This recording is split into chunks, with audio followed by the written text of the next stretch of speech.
Have you ever had a moment in life when someone close to you wronged you, and you found yourself at a crossroads, torn between anger and the desire for revenge? It was a similar situation when my sister Lisa borrowed money from me and then flaunted a new, extravagant life. You'd think I'd have been cautious the second time she asked for financial help, but as the events unfolded, I realized this wasn't just about revenge or borrowed money.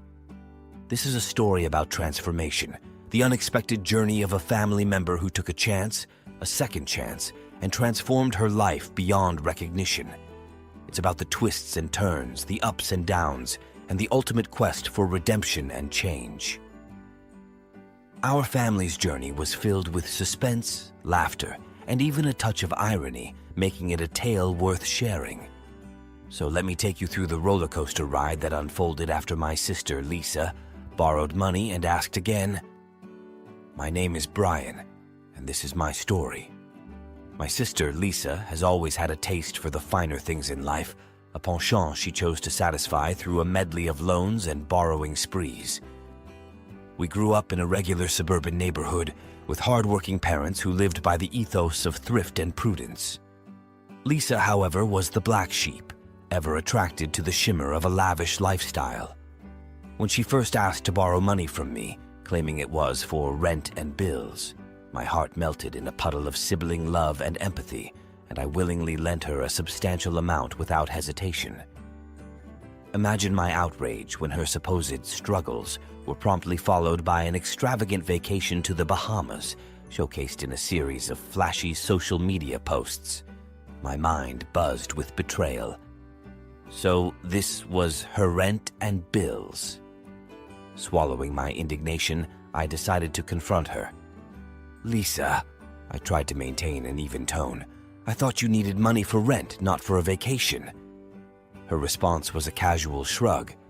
Oh, things just worked out and I needed the break. Don't be such a prude. I was livid but resolved to bide my time. A concoction of equal parts revenge and enlightenment brewed in my mind. Lisa needed to learn a lesson, one wrapped in layers of humor and irony, a lesson she would never forget. Months went by, and Lisa's taste for opulence showed no signs of waning. One day she approached me again, her voice a well-rehearsed symphony of despair and need. I am really struggling this time. Could you please lend me some money? A smirk tugged at the corners of my lips, the plan hatching in my mind almost making me giddy. Of course, Lisa, I said, my voice dripping with faux concern. I am always here to help you. What Lisa didn't know was that this time, her brother was ready with a plan, a devious, hilarious scheme to teach her the value of money and honesty. Instead of money, I handed her a series of elaborate puzzles and riddles, a treasure hunt, if you will, with the promise of a hefty cash reward at the end. Lisa, her eyes gleaming with greed, delved right in, oblivious to the moral epiphany awaiting her at the journey's end. The treasure hunt was carefully crafted, leading her through a labyrinth of tasks, each more outrageous and embarrassing than the last. From singing in a chicken costume in the town square to mowing lawns in a ball gown, Lisa's pursuit of wealth saw her throwing caution and dignity to the wind, much to the amusement of friends and strangers alike. As she navigated this wacky obstacle course, I could see the frustration simmering beneath her determined facade. "This has to be worth it," she muttered, beads of sweat crowning her forehead. "The money at the end has to be huge." Her final task led her to our childhood home, to the very room we grew up in. Here, amidst the nostalgia and remnants of our shared past, awaited her treasure, a beautifully wrapped box. Lisa tore into it with the fervor of a child on Christmas morning, only to find it empty, save for a mirror and a note. The mirror, I hoped, would force her to confront her own reflection, her greed and deception laid bare. The note, penned with a mix of love and reproach, read, "Sometimes the real treasure is learning to value what we have, to seek richness in character over wealth, and to find happiness in honesty." Lisa stared at her reflection, a myriad of emotions playing across her face. I waited, my heart pounding, for her reaction. Would she understand the message? Would she see this not as revenge, but as a plea for her to find her moral compass? "I never knew how much I needed this lesson," she finally whispered, tears glistening in her eyes. I stepped forward, enveloping her in a tight hug. "I just want the best for you, Lisa." Her journey of moral awakening was the talk of the town, the humorous antics coupled with the powerful message resonating with many.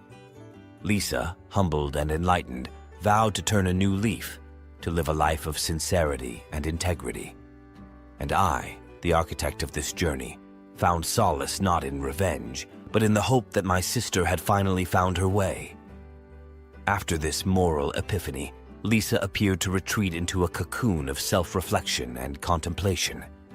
I hoped she was metamorphosing into a being of virtue and conscience. However, deep inside, a sliver of doubt lingered, whispering warnings of superficial transformations. Weeks turned into months, and Lisa began exhibiting a newfound appreciation for frugality and sincerity. She took up a job and was seemingly living within her means, her social media accounts devoid of any flamboyant displays of wealth or excess. I, albeit cautiously, started believing in her transformation, thinking, perhaps she truly has changed. However, just when I was beginning to let my guard down, something didn't add up. A friend of mine casually mentioned seeing Lisa at a high-end boutique, splurging on luxury items. I felt a mixture of anger and disappointment brewing within me.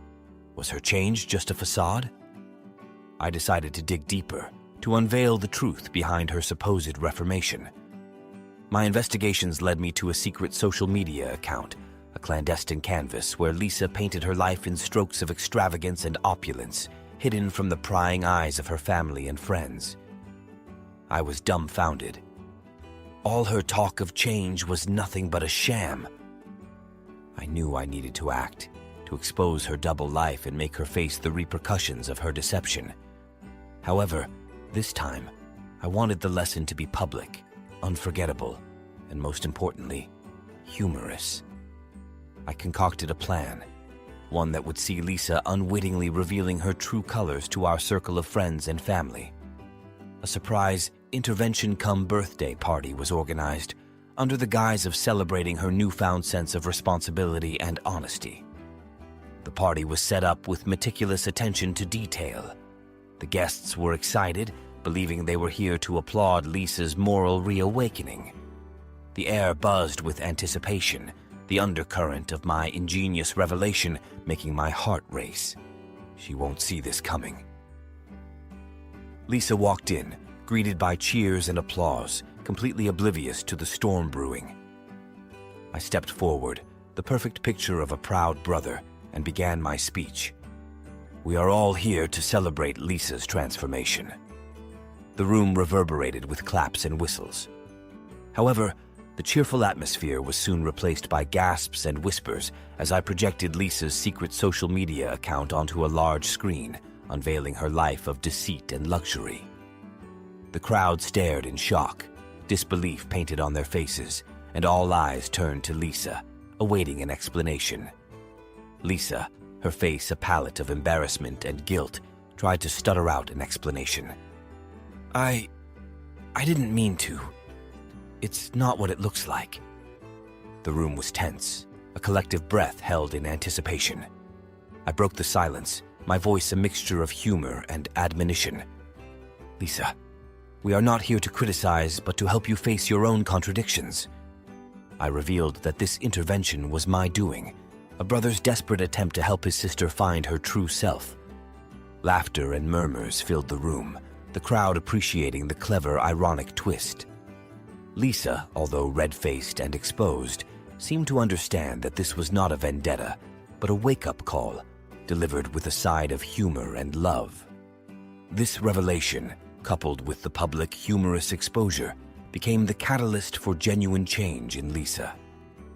She realized the folly of her ways, the emptiness of a life built on lies and materialism.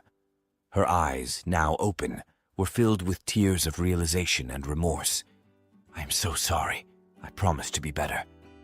This day marked the beginning of Lisa's true transformation, a journey from superficiality to substance, from deception to sincerity. I, her brother, watched with pride and hope as Lisa embraced her flaws and embarked on the path of redemption, her journey a blend of humor, love, and moral awakening. Lisa's journey towards transformation after the intervention was marked with both introspection and tangible efforts to change. Our family was hopeful, yet a shadow of skepticism lingered, whispering, "Is this transformation real, or just another act in her elaborate play of deception?" Lisa took up more shifts at her work, signed up for financial literacy classes, and even started volunteering at a local shelter. Her actions seemed to echo her newfound values, making me think, maybe this time she's sincere. However, the real test of her transformation arrived unexpectedly. One evening, she approached me, her face an interplay of hesitation and hope. "I need to borrow some money again." My immediate reaction was a blend of disbelief and anger. Here we go again, another scheme under the guise of need. But her next words were like a gentle breeze, dissipating the fog of doubt and resentment. "I've been saving and working hard, but I've fallen short for my rent. I promise to pay back every penny," she implored earnestly, her eyes a clear pool of sincerity. Observing her actions and listening to her sincere plea, I found myself in a quandary. Is helping her the right choice, or am I falling into another one of her traps? The next days were a roller coaster of contemplation and internal debates. Should I trust her again? Is she truly changed, or is this just a meticulous, well-crafted act to exploit my goodwill? Then a subtle yet brilliant idea sparked in my mind, an idea that could verify her sincerity and potentially provide a humorous, enlightening lesson if she was being deceitful. If she's sincere, she deserves help, but if not, a dash of humor-infused karma won't hurt. I decided to lend her the money, but with an unorthodox condition. She would receive the rent money in pennies. Yes, you read that right, pennies. I thought to myself, this will be the perfect test. If her need is genuine, she'll accept it with grace, but if it's a facade, her reaction will expose her true intentions. I procured bags of pennies, a sum hefty enough to cover her rent, and presented them to her. Her reaction was a symphony of shock, disbelief, and finally, a hearty laugh. "I guess I deserve this. It will be a workout paying my rent in pennies." Her response, marked by humility and humor, was the final piece in the puzzle of trust, confirming her sincerity and validating her transformation. I felt a rush of relief and pride. She's truly changed. She understands the value of money and the importance of sincerity. This penny ordeal became a cherished family anecdote, a humorous reminder of the importance of honesty and the consequences of deception. It served as a beacon for Lisa, illuminating her path towards true transformation, with every penny symbolizing a step away from her past and towards a future built on sincerity and substance. Her journey was not without its bumps and twists, but her resolve stayed strong, the lessons learned from her humorous, penny-filled redemption acting as her compass. The family watched, a mix of amusement and pride as Lisa evolved, her actions and values finally in harmonious synchrony. "I've learned that the facade of extravagance is not worth the price of losing one's values and trust," she would often say, a smile dancing on her lips, her eyes sparkling with the light of true transformation. In the weeks that followed, Lisa's transformation continued to unfold in layers, revealing a persona we never knew existed within her. She was more mindful, grounded, and had cultivated a newfound appreciation for the simpler things in life. Her zeal for flashy living seemed to have dissolved into the background, overshadowed by a deeper understanding of life's true values.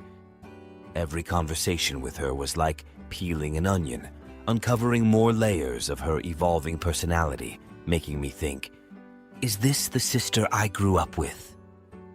Her discussions were now infused with reflections and insights, rather than her usual tales of extravagant exploits and indulgences. Lisa seemed to be walking the path of redemption with a purposeful stride, her every step echoing her commitment to change.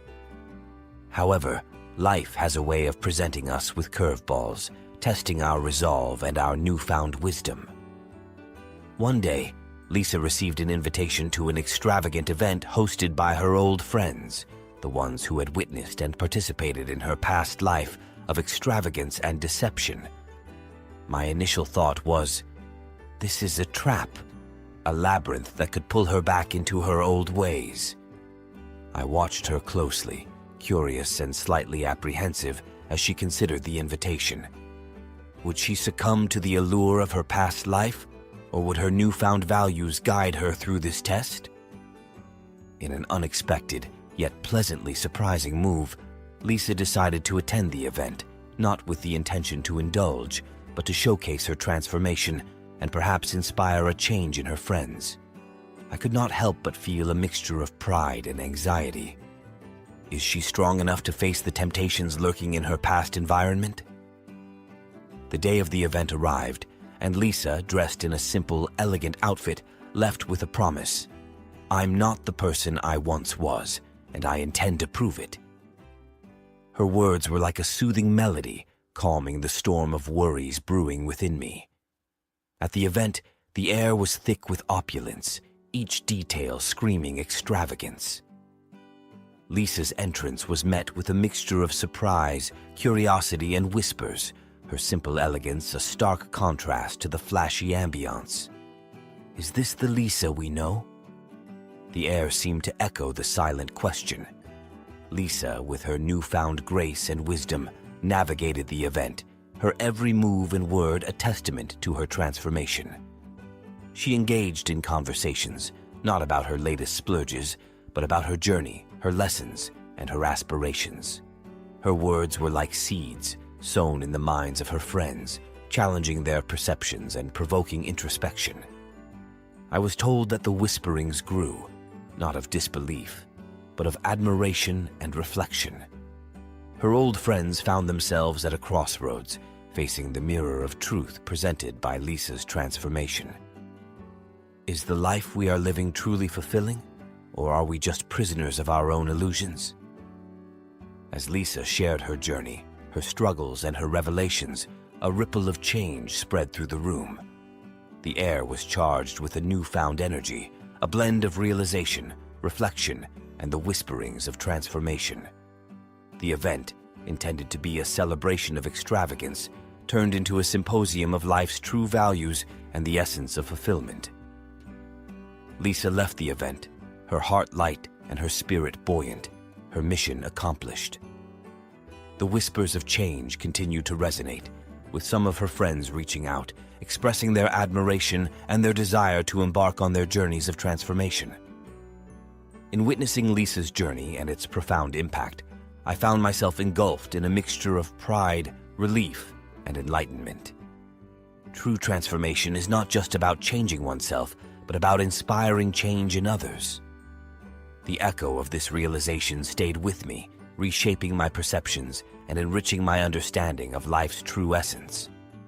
It was in this atmosphere of revelation and rediscovery that Lisa approached me once more, her eyes radiating a mix of humility and resolve.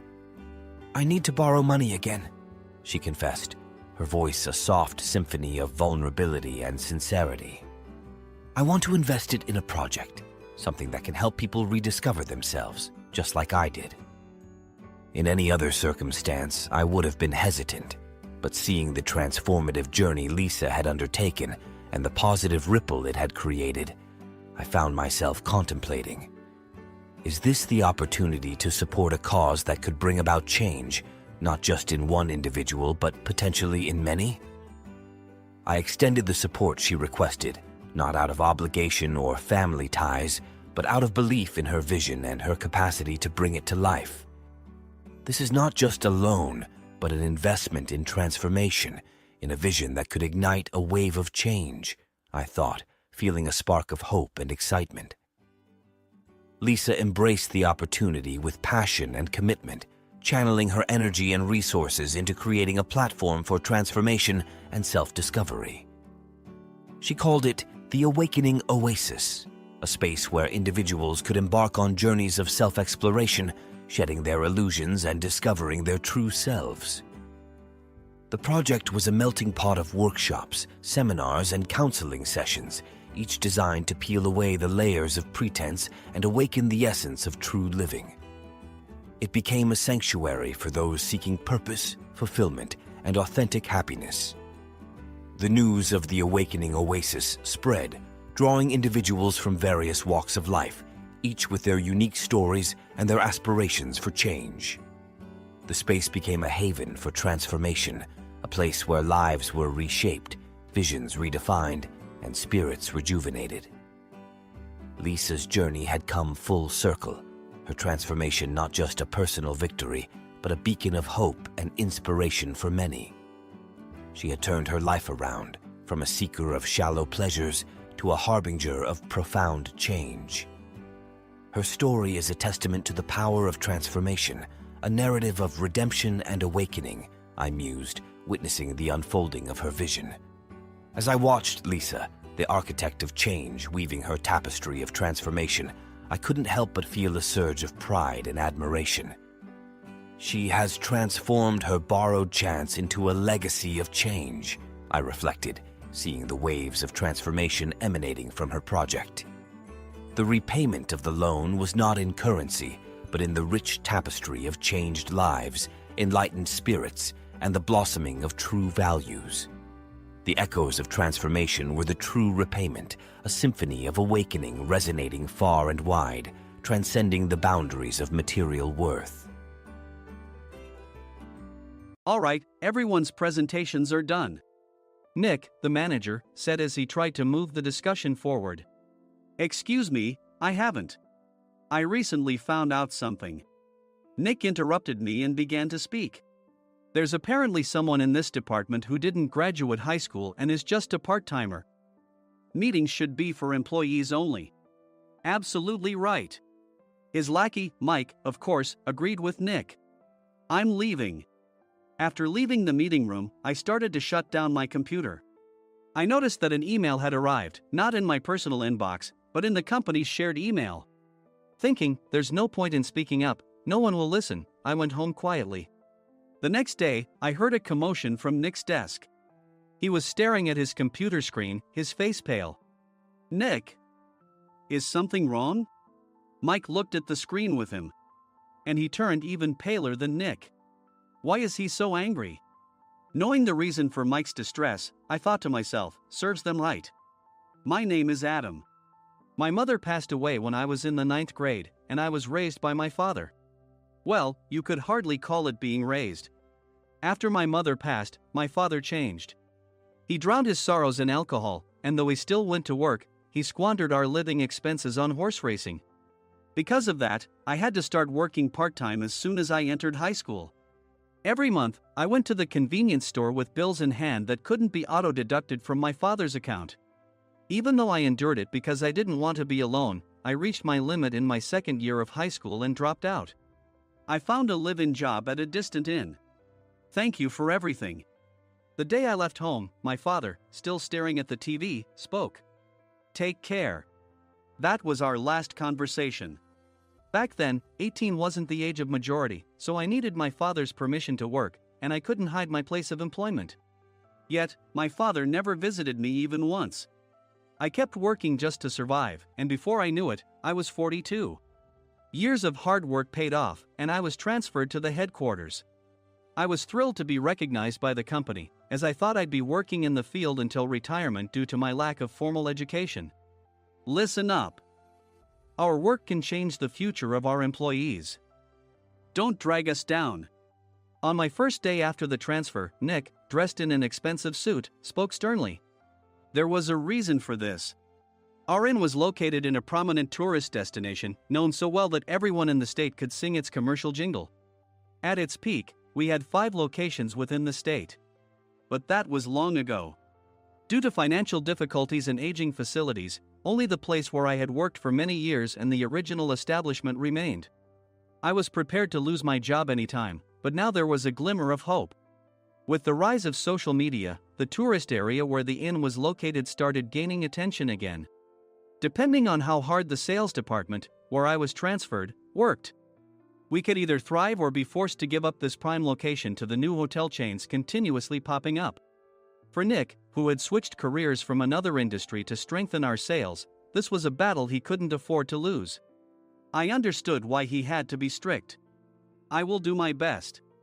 Nick sneered at my enthusiastic declaration. "Did you not hear what I said?" "I'm sorry." I thought I was listening carefully. Out of habit from years of customer service, I apologized reflexively, though I had no idea what had offended him. Someone was watching me with a smirk.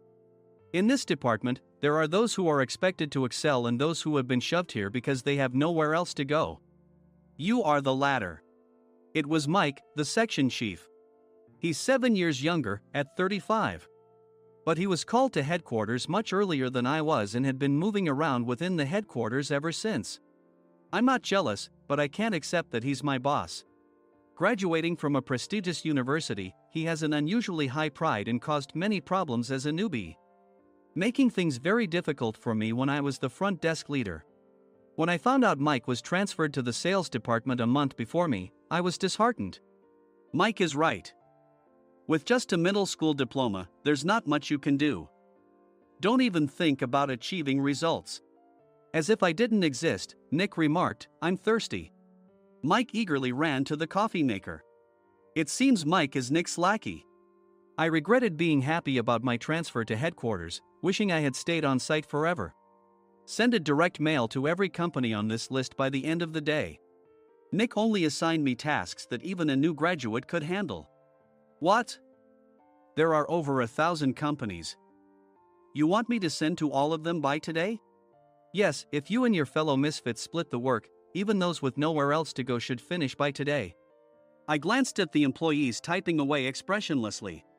They were worn out from customer service, only thinking about leaving on time, or were women reassigned after having children, with zero motivation for work.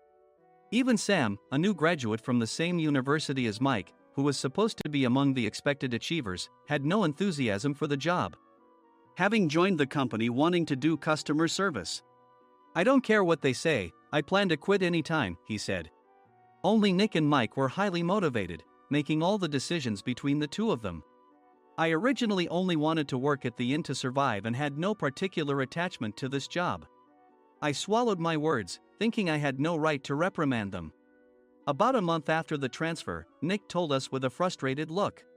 "To commemorate the 50th anniversary, we've decided to create a plan exclusive for one group per day. Originally, Mike and I were supposed to come up with it, but our president, Mr. Thompson, insists on hearing everyone's opinions. So, you all get a chance." As Nick explained, Mike began handing out prints. "Make sure not to embarrass Nick. If your ideas are half-baked, you'll have to redo them." It seemed that they had printed his handwritten notes by Mr. Thompson, which included several questions and a section for free responses. It made sense why Nick had to seek our input, given that all responses had to be submitted to Mr. Thompson. We were given a week to think about it, and a meeting was scheduled to compile our ideas.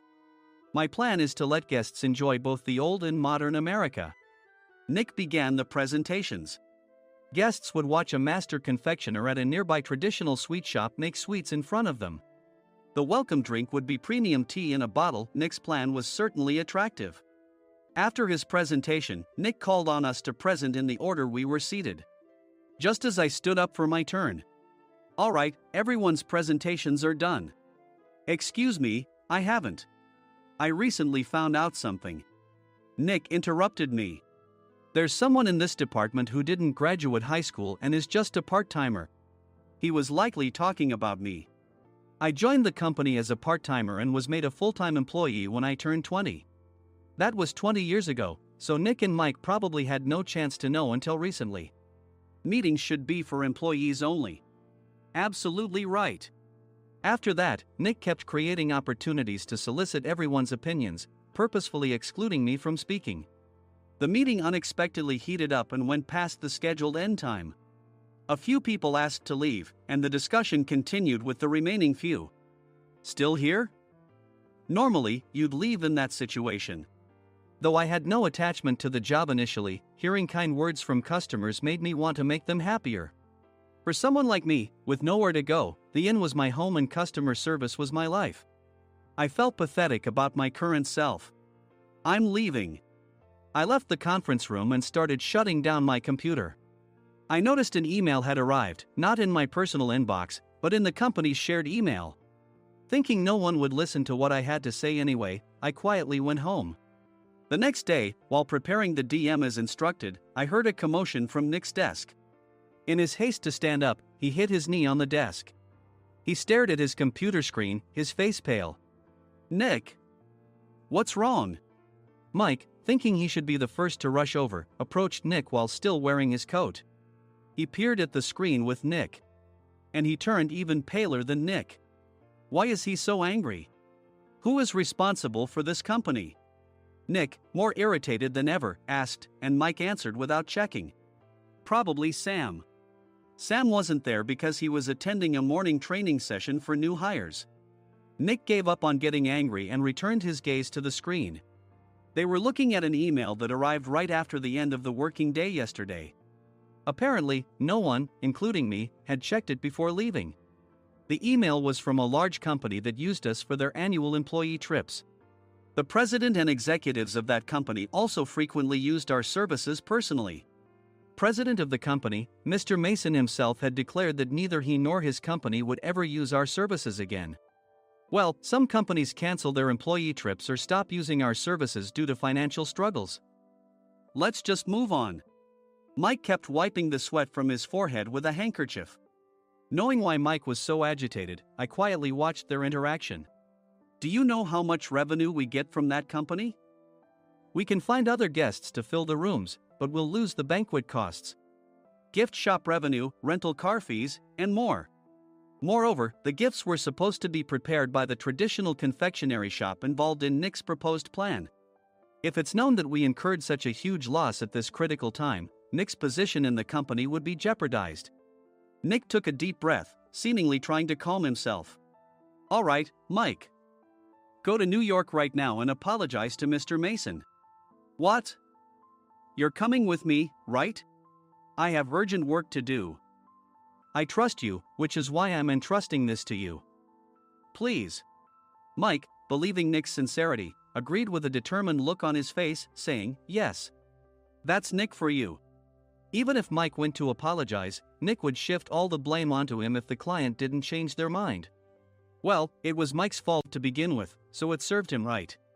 About 3 hours later, Sam answered a call from somewhere and repeatedly apologized, saying, I'm very sorry. Everyone watched to see what was happening. After ending the call, he informed Nick with a weary tone. When Mike arrived at the client's company, he only made things worse, further infuriating Mr. Mason. He was demanding, get his boss here immediately.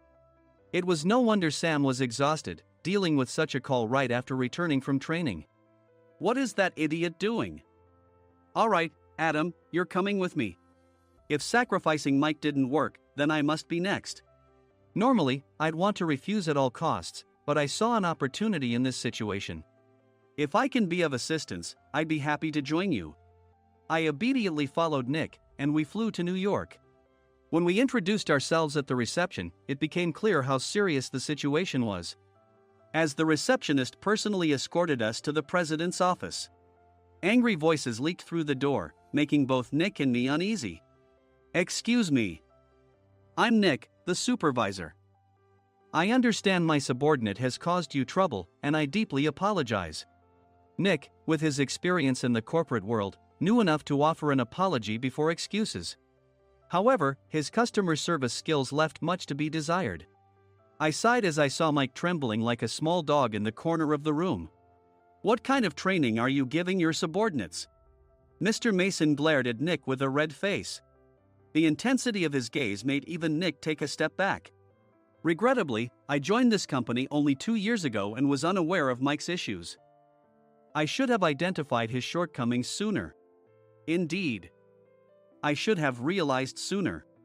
No sensible person would come to apologize and then give a lengthy presentation on the drawbacks of not using their inn. Nick froze, his mouth slightly open. Suspecting the worst, I picked up the documents that had fallen to the floor.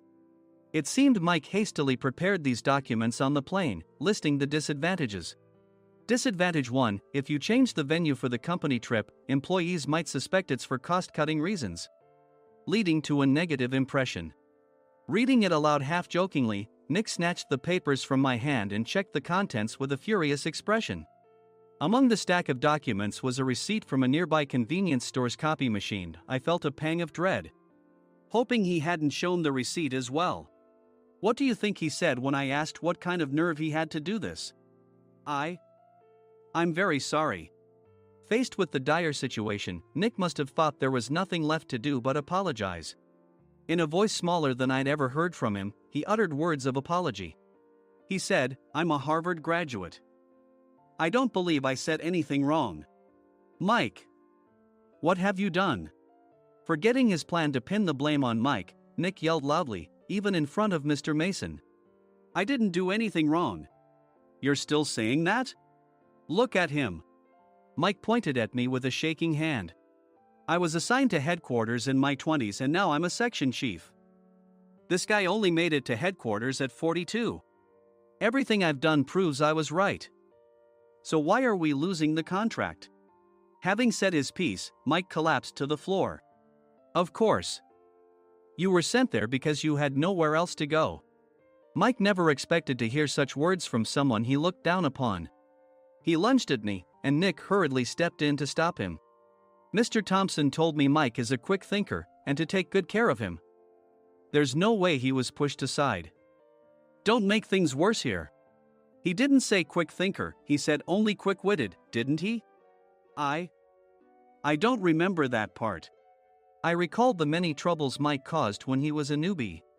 When Mike was on the front line, his pride was so high that he never apologized to customers.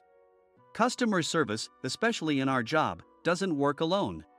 It brings both good and bad situations. If the front staff or housekeepers made mistakes, or the cleaning company didn't properly clean a room, one had to apologize to the customers regardless of personal fault. Mike, in such situations, would never apologize, insisting he wasn't at fault. This often angered customers, and as the front desk leader, I frequently had to apologize on his behalf. He caused complaints and disrupted operations, which is why he was quickly moved to headquarters. In departments where he didn't interact directly with customers, his quick thinking was beneficial and things went well. But it seemed his flaws were starting to show. Corporate reservations are supposed to be entered into the system by the sales representative. But a quick check yesterday revealed that more than 10 items were missing from the client's reservation. The handover document clearly stated what needed to be prepared. Why didn't you enter it into the system? Why do we have to give them special treatment? Filling rooms near the banquet hall, setting up all the food in advance. Specifying the brand of wine, they're too demanding. No wonder he always angered customers, I thought, feeling a headache coming on. Grouping them in rooms near the banquet hall is for our benefit too. It makes it easier for the staff to set up beds and serve breakfast since everyone's schedule is synchronized. As for the other requests, Mr. Mason suggested them to lighten our load. I didn't know that. Nick finally seemed to realize that Mike was the one who had angered the client. What did you say to them? I just told them we wouldn't give them special treatment anymore. We shouldn't waste effort on things that don't bring in money. I was utterly exasperated at his lack of understanding of customer service. Of course, we shouldn't comply with unreasonable demands. But carrying over successful practices from past stays makes customers feel remembered and enhances their experience. Good memories encourage repeat visits. That's part of our job. I looked down at Mike, who was sitting on the floor. In our job, nothing is a waste. Mr. Thompson likely moved you to the sales department, hoping you'd finally understand this. How do you think he feels now that you failed to meet his expectations? Mike, tears in his eyes, fled the president's office. I was amazed he still hadn't apologized. You have it tough, Adam. It's okay, we're all employees of the same company. I deeply apologize for this disrespectful incident. Especially after all the care you've shown us. If it weren't for you, Adam, I really would have stopped staying here. When I heard you were moving to the sales department, I was willing to reconsider if you handled it. Seeing us talk so amicably, Nick's face contorted. Do you two know each other? Adam's service is excellent. I always requested him specifically. Normally, we don't accept specific staff requests, but we made an exception for Mr. Mason, adjusting my shifts accordingly. He had personally stayed at our hotel just before my transfer, and during casual conversation, I mentioned, I'm moving to the sales department soon. If I hadn't told him then, things could have been much worse. Please continue to take care of us. I look forward to it. On the return flight, Nick awkwardly offered me a can of beer. It's still working hours. Of course, I had no intention of forgiving him for a single beer. Nick might try to pin everything on Mike and avoid any consequences. While pondering this, a startling fact came to light. Nick, the tea bottles for the plan have arrived. I handed Nick a bottle labeled with our inn's name. They look good. What are you talking about? These are plastic bottles. I had assumed we would use the trendy, high-end bottling tea. But what arrived were ordinary plastic bottles of tea with customized labels. The only unique aspect was the label, which had the inn's name, making it look customized. Upon further investigation, I discovered that a substantial amount of money was set to be paid to the tea company. It was priced like bottling tea. Does this plastic bottle really cost $100 each? The tea inside is specially blended for us. The extra cost is for that. Wouldn't it be better to use another tea company? Or is there a specific reason we must use this one? As Nick continued to make excuses, I showed him a printed email. I informed the tea company's president, Mr. Mitchell, that we discovered irregular payments and he confessed. He said you two were high school classmates and planned to split the extra money. That idiot. Why did he confess? That's not important. You should worry about yourself, this could turn into a police matter. Opening the bottle cap, I suggested. How about calming down with this tea? It supposedly has a relaxing effect. Nick drank the tea frantically. In the following days, decisions were made about their fates. Mike was reassigned to the General Affairs Department, with no chance of transfer or promotion, as per Mr. Thompson's orders. As for Nick, since the payment to the tea company hadn't yet been made, he narrowly avoided legal trouble. Instead, he was encouraged to leave the company, and to avoid further complications, Nick submitted his resignation. Rumor has it that connections between HR departments have made it difficult for him to find new employment. Even though it was good to have those two gone, something unexpected happened in the sales department. Everyone became motivated and united in refining the 50th anniversary plan. In the end, my plan was adopted. We collaborated with the Tourist Information Center to provide personalized guides. The plan, tailored to the number of guests, was truly special for the 50th anniversary. Hey, is Adam's family coming to stay? I immediately booked that special plan for my family. Sam noticed it on the reservation list and quickly picked up on it. Yes, I'm inviting my father. That's great. I might invite my parents too. I lacked the courage to face my father just as Adam. But here, with the confidence Mr. Mason praised, I felt ready. The 50th anniversary plan was a perfect opportunity to reconnect with my father. I hoped to bring back the days when we could laugh together as we once did.